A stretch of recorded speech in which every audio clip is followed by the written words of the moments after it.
Touchdown.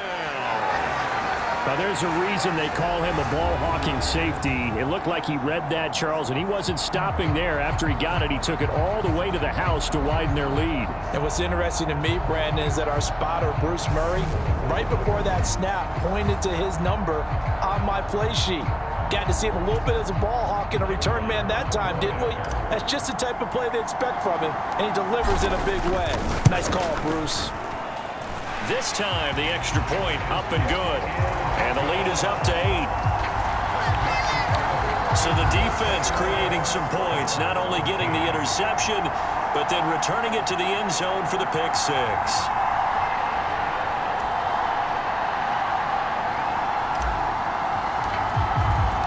So they throw the pick 6. They'll get another shot at it now as this one's in the air.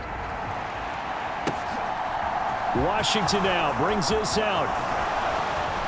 And ultimately cannot get this out to the 25-yard line as he's dropped at the 23. Here's Tennessee ready to begin this drive offensively. Now remember, they were just out here a moment ago through the pick 6, so we'll see if they can take better care of the football this go-around. And sometimes, partner, I think it's almost better that you just throw the pick 6 and you come right back out on the field. You're not over on the sidelines dwelling for it for very long. You're not hearing everyone say, oh, hey, you'll get them next time. Hey, don't worry about it. All that stuff just goes right out the window. You're right back out on the field with a chance to atone. Well, it's time for them to be good teammates right here. And what I mean by that is possess the ball for a little while. Get at least 2 first downs. Give their defense a chance to settle down a little bit after they give up a touchdown. 3 yards on that last carry. Here's 2nd and 7. Now a shotgun snap as they'll look to throw. With that, he'll equal his receiving yards from a week ago. We're just in the first quarter. Yeah, that's a first down as well.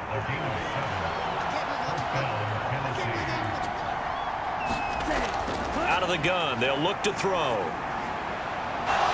And he's going to find his man out of the backfield. That's complete. And he'll take this to the other side of midfield before going out of bounds.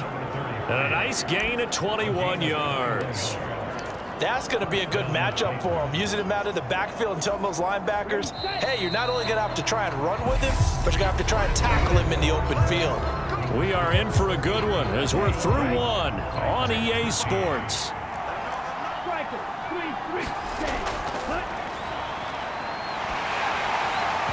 Throwing on first down, but this one winds up to be incomplete. Offense was moving it a little bit, had them back on their heels, but they earned a brief pause by forcing the incompletion. That gives them a quick chance to regroup and try and mount a stand before they're backed up even further. So now 2nd and 10 after the incompletion on first down. Back to throw again. And the Steeler pressure too much here. He's going to go down. T.J. Watt, he's the culprit, and that is now his 13th sack of the season as his great year continues. Now on 3rd and long, they'll look to throw. And this pass broken up. And the contact well timed there, and now 4th down. That is the first time that they've targeted him that he has not come down with a catch. He's caught everything that's been thrown his way. A dominant pass receiver that can break down any defense, because when he's doing that kind of work, it really hurts you on the back end. And even though it's an incompletion there, I think they're going back to that well. 4th down, and out comes Jordan Stout here to punt. This is away, and a very good kick angled for the sidelines. And that'll hit in the end zone. Much too much leg there. That'll be a touchback. The Pittsburgh offense at the line to start their next drive. And they, on paper, Charles, no doubt they have the edge in this one. They are sitting with the AFC elite, and on the other side, they're down toward the bottom of the AFC. But you know what they say, especially at this point in the season, watch out for a trap game. And in doing so, I would take my game plan and condense it. I would rely on my fundamentals, the fact that my players are probably just better, and not try and do too much, do just enough to win the game. And on the other side of the field, I'm doing everything. Every trick play I can think of, every different formation, you name it, I'm throwing it at them in order to try and get the upset win. So they just need 1 yard here to pick up the first down. Inside handoff here to Ricard. And he gets it to the 32. Good enough for a first down. Give him 3 yards and a fresh set of downs. There you go, partner. That's some old school football right there. You need 1 yard? Give it to your bruiser or fullback and let him get the job done. Now a first down carry for Harris. And he'll work this one up to about the 38. 90 yards rushing now for the NFL leader coming into this ball game. Decided to hand it off that time on the run-pass option. Appeared to be an easy decision. Just gave it inside. Nice steady gain.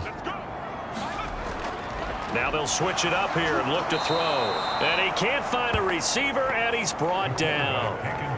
It'll go as a loss of about 6, and now it brings up 3rd. He only gave them an instant to react. It was a classic case of if you blink, you missed him. Off of the line and to the quarterback in just a couple of seconds. Running back only had a moment to react and attempt to throw a block. Able to find his man, it's Pickens.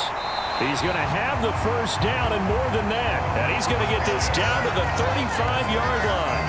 And a big 32-yard play on 3rd.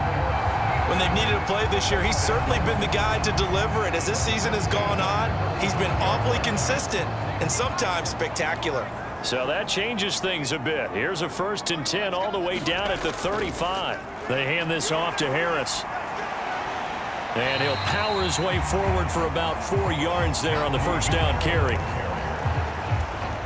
And that was a quality play to start a new set of downs. That was simply an offensive line winning the battle up front and winning in a big way and giving their guy in the backfield a nice lane to hit. And he's able to work his way down inside the red zone to the 19-yard line. 12 yards that time and a Pittsburgh first. This guy's well on his way now to a big game on the ground. It's another good run there. Puts him over the century mark in yardage, and we're still in the 2nd quarter. He'll get forward for 3 down to the 16-yard line. Brandon, all things considered, they have to feel pretty good about getting that type of a gain considering the blitz that they just had against them.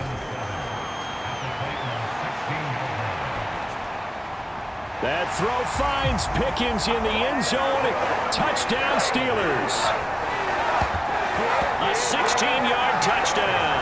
And the Steelers have taken a 2-touchdown lead now. And in the red zone, I guess this is why you have a guy like that on your roster. Without a doubt, and if you have him, you use him because he's a guy who's going to win just about every time. I don't care what the coverage is. Now the try here for the point after.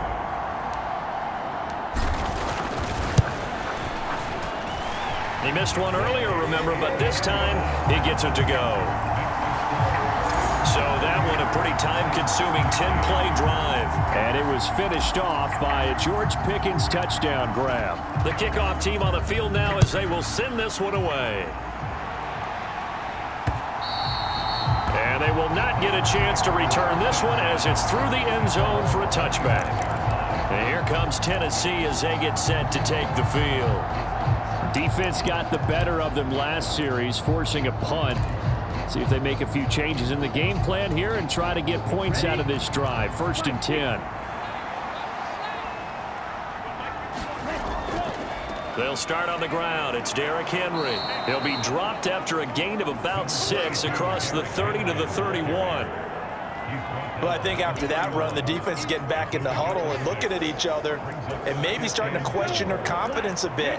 They gave up a significant run, 6 yards, and now you're saying to yourself, how do we stop them, and do I have enough confidence to make a play? And this is going to be a Titans first down as the tackle made at about the 38. I'm okay with the call there. In fact, I actually like it. I know they're down a couple of scores, but the running game worked in that situation. I would continue to go in that direction.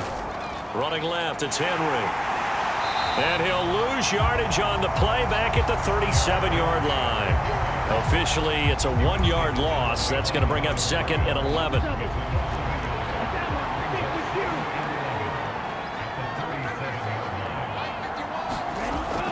Back to throw. Espinoza. Wide open receiver complete. And they'll get this down to around the 47-yard line.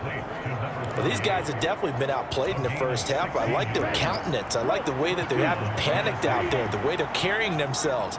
They're starting to move the ball, and what you have to do, maintain your poise and start to put together some drives. Now left side, a completion to his tight end, and they'll wind up getting this to the 37, gain of 9. So much goes into a successful play, doesn't it? How about that play action there, freezing the defense just enough to bring the tight end free downfield for the completion.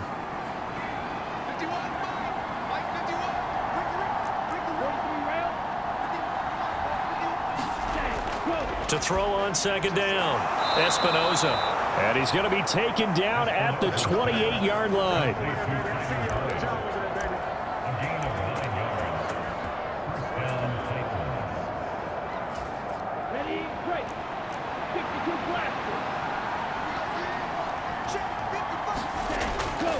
A handoff, running left, Henry. And he is going to lose yardage here.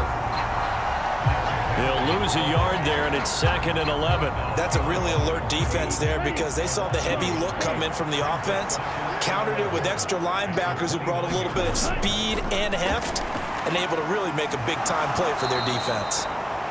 And he's brought down inside the 20 at the 18-yard line. They like going to him in the slot. He catches another one. I think this comes under the heading of until they stop him, why not go back to him? He has something going really well. Great working relationship with the guy throwing the ball, and they keep making the connection. And he will have a Titans first down as they're able to get the third down conversion. So from inside the 20, here's 1st and 10 at the 18.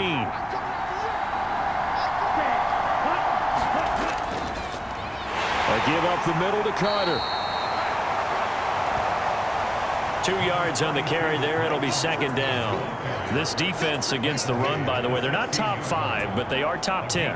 So what's your philosophy here? Do you try and run the ball against a team that's pretty good against the run? What if you're a pretty good running team? If so, you might want to go ahead and run it anyway because that's your strength. Oh, batted at the line and intercepted. The safety, Terrell Edmonds, picks it. The 40. He's at the 30. 10. And he brings this one back. It's a pick 6.